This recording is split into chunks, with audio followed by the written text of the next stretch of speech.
Olá, seja bem-vindo ao audiobook da Morgan. A leitura de hoje é o capítulo 35 do livro Leviatã. Mas antes de começarmos essa leitura, eu vou pedir para que você se inscreva no meu canal e ative o sininho das notificações. Capítulo 35. Do significado de Reino de Deus, santo nas Escrituras. Nas obras dos autores religiosos, especialmente nos sermões e tratados de devoção, o reino de Deus é geralmente tomado como a eterna felicidade depois dessa vida, no Altíssimo Céu, ao qual também chamam o reino de glória. Às vezes também como santificação, ao que chamam reino da graça, mas nunca como a monarquia, quer dizer, o poder soberano de Deus sobre quaisquer súditos, adquirido pelo consentimento destes, que é a significação própria de reino. Pelo contrário, verifico que na maioria das passagens das Escrituras, reino de Deus significa um reino propriamente dito, constituído pelos votos do povo de Israel de maneira peculiar, segundo a qual escolheram Deus como seu rei mediante um pacto celebrado com ele, após Deus ter-lhes prometido a posse da terra de Canaã, e poucas vezes tem um significado metafórico. E mesmo nestes casos é tomado como domínio sobre o pecado, pois um domínio como esse todo súdito o terá no reino de Deus, sempre juízo para o soberano.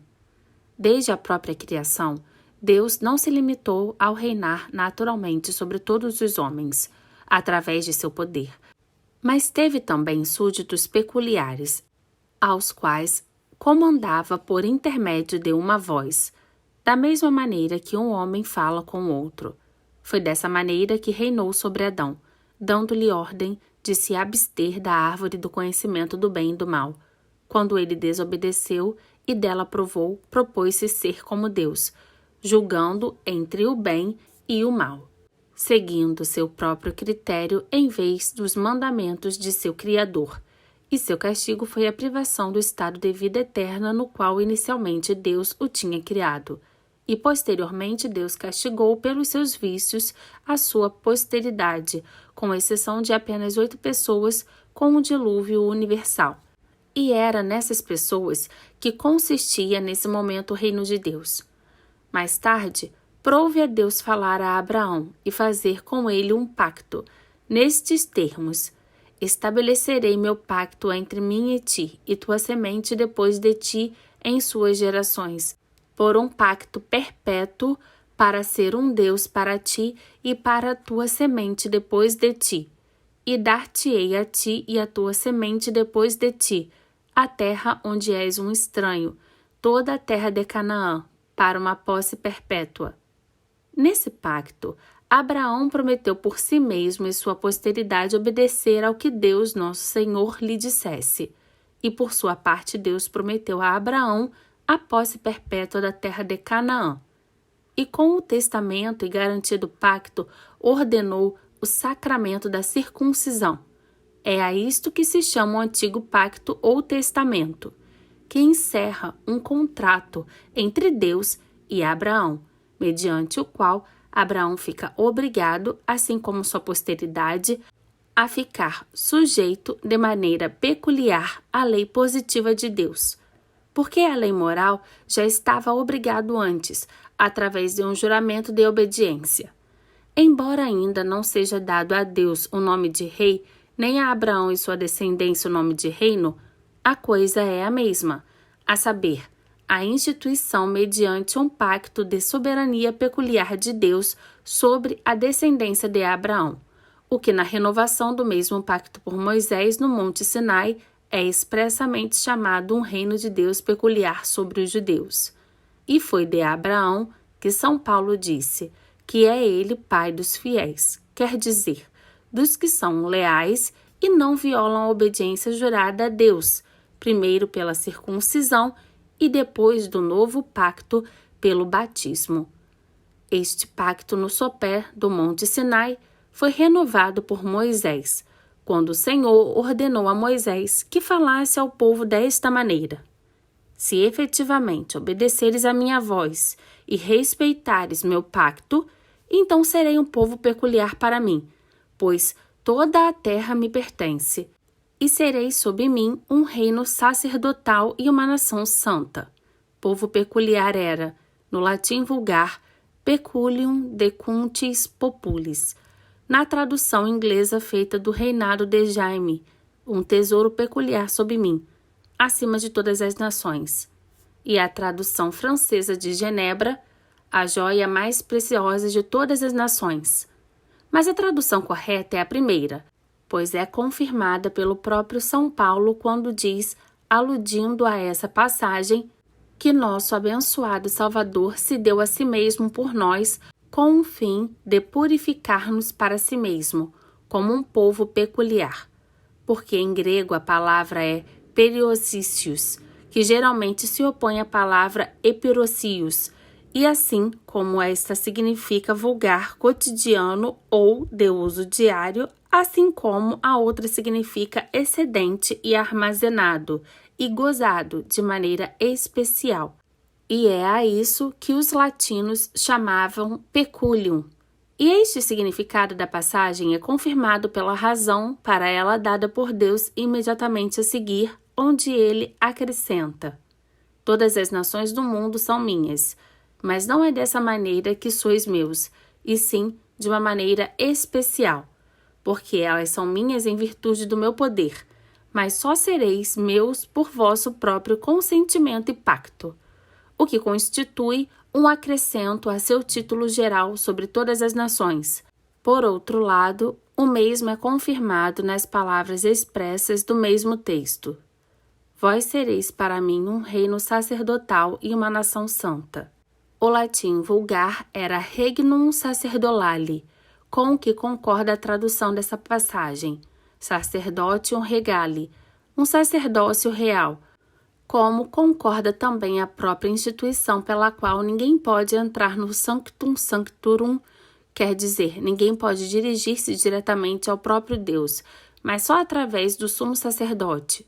A tradução inglesa acima referida, seguindo a de Genebra, refere-se a um reino de sacerdotes, o que significa a sucessão de um santo sacerdote após o outro, ou então não está de acordo com São Pedro nem com o exercício do sumo sacerdócio, porque nunca competiu a ninguém a não ser apenas ao sumo sacerdote informar o povo da vontade de Deus, nem jamais a qualquer convocação de sacerdotes foi permitido entrar no Sanctus Sanctorum. Além disso, o título de nação santa confirma o mesmo, porque santo significa aquilo que é de Deus por direito especial, não por direito geral, conforme se diz nos textos. A terra inteira é de Deus, mas nem toda a terra é chamada santa, sendo apenas aquela que é posta de parte para um serviço especial, como era o caso da nação dos judeus. Portanto, essa passagem mostra suficientemente que por reino de Deus se entende propriamente um Estado instituído para o seu governo civil e para o controle de seu comportamento, não apenas para com Deus, seu soberano, mas também uns para com os outros em matéria de justiça e para com as outras nações, tanto na paz como na guerra. E ele era propriamente um reino onde Deus era o rei e o sumo sacerdote viria a ser seu único vice-rei ou lugar-tenente. Mas há muitas outras passagens que provam claramente o mesmo. Em primeiro lugar, aquela em que os anciãos de Israel pediram um rei, e Samuel mostrou seu desagrado e orou ao Senhor. E o Senhor, em resposta, lhe disse: escuta a voz do povo, pois não foi a ti que eles rejeitaram, foi a mim, para que não reine sobre eles. Onde é evidente que o próprio Deus era então seu rei, e que Samuel não comandava o povo, mas apenas a ele comunicava o que de vez em quando Deus lhe ditava. Por outro lado, quando Samuel disse ao povo: quando vistes que Nahash, rei dos filhos de Amon, marchava contra vós, haveis-me dito: não só um rei deve reinar sobre nós, Dado que Deus, nosso Senhor, era vosso rei, fica manifesto que Deus era seu rei e governava o regime civil de seu estado. E depois de os israelitas rejeitarem Deus, os profetas predisseram sua restituição. Então a lua ficará confundida e o sol ficará envergonhado, quando o Senhor das hostes reinar no monte Sião e em Jerusalém, onde se fala expressamente de seu reino em Sião e em Jerusalém, quer dizer, na terra. E também, e o Senhor reinará sobre eles no monte Sião. Este monte Sião é em Jerusalém na terra, e também, como vivo disse Deus, nosso Senhor, seguramente como mão poderosa e o braço estendido, e com fúria derramada, governarei sobre vós. E far-vos-eis passar sobre a vara, e levar-vos-ei até o laço do pacto, quer dizer, reinarei sobre vós, e obrigar-vos-ei a respeitar aquele pacto que fizestes comigo através de Moisés, e ao qual haveis quebrado com vossa rebelião contra mim no tempo de Samuel, e em vossa eleição de um outro rei. E no Novo Testamento, o anjo Gabriel disse de nosso Salvador: Ele será grande e será chamado Filho do Altíssimo, e o Senhor lhe dará o trono de seu pai Davi, e ele reinará para sempre sobre a casa de Jacó, e seu reino não mais terá fim. Aqui também se trata de um reino na terra, e foi porque o reclamou que lhe foi dada a morte, como inimigo de César. A insígnia de sua cruz era Jesus de Nazaré, rei dos judeus. Por escárnio foi coroado com uma coroa de espinhos, e por sua proclamação disse dos discípulos: Isso todos eles fizeram contrariamente aos decretos de César, dizendo que havia um outro rei chamado Jesus. Portanto, o reino de Deus é um reino real, e não um reino metafórico. E é neste sentido que é tomado, não só no Antigo Testamento, como também no Novo. Quando dizem os porque teu é o reino, o poder e a glória, deve entender-se o reino de Deus pela força de nosso pacto, e não pelo direito do poder de Deus, porque tal reino de Deus sempre teve. Portanto, seria supérfluo dizer em nossas preces: venha a nós o teu reino, se isso não significasse a restauração daquele reino de Deus pelo Cristo, esse reino que a volta dos israelitas interrompeu com a eleição de Saul. E também não seria próprio dizer: o reino do céu está em tua mão, ou rezar: venha a nós o teu reino, se ele tivesse continuado. Existe tão grande número de outras passagens que confirmam esta interpretação que seria de espantar tal não ter sido mais notado. Não fosse a maneira como elas esclarecem os reis cristãos, fazendo-os ver seu direito ao governo eclesiástico. Isto muito bem viram os que, em vez de reino sacerdotal, traduziram reino de sacerdotes, pois também teriam podido traduzir sacerdócio real por sacerdócio de reis, e tal como traduzem povo peculiar por joia ou tesouro precioso, assim também se poderia chamar ao regimento ou companhia especial de um general, a joia preciosa, ou o tesouro do general. Em resumo, o reino de Deus é um reino civil, que consiste, em primeiro lugar, na obrigação do povo de Israel para com as leis que Moisés lhe deveria trazer do Monte Sinai, e que posteriormente o sumo sacerdote do monte lhe deveria comunicar perante aos querubins do Sanctum Sanctorum. E tendo esse reino sido interrompido com a eleição de Saul, os profetas predisseram que seriam restaurados por Cristo, e é por essa restauração que diariamente oramos, quando dizem-os na prece do Senhor: venha a nós o teu reino, e cujo direito reconhecem quando acrescentamos: porque teu é o reino, o poder e a glória para todos os séculos dos séculos. Amém.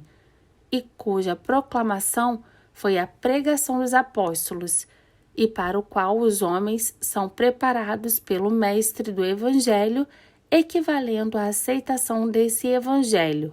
a estar no reino da graça, porque Deus concedeu grátis o direito de ser súditos de Deus posteriormente, quando Cristo viesse em majestade para julgar o mundo e para governar efetivamente seu povo, ao qual se chama Reino de Glória. Se o reino de Deus não fosse um reino exercido por Deus na terra, através de seus lugartenentes e vigários, que transmitem seus mandamentos ao povo, não teria havido tantas discussões e guerras para determinar através de quem Deus nos fala, nem tantos padres se teriam preocupado com a jurisdição espiritual, nem rei algum teria negado a eles. A partir desta interpretação literal do reino de Deus surge também a verdadeira interpretação da palavra santo, pois é uma palavra que corresponde no reino de Deus àquilo que os homens em seus reinos costumam chamar público, isto é, do rei. Em qualquer país, o rei é a pessoa pública, ou representante de todos os súditos, e Deus, rei de Israel, era a pessoa santa de Israel. A nação que está sujeita a um soberano terreno é a nação desse soberano, isto é, da pessoa pública.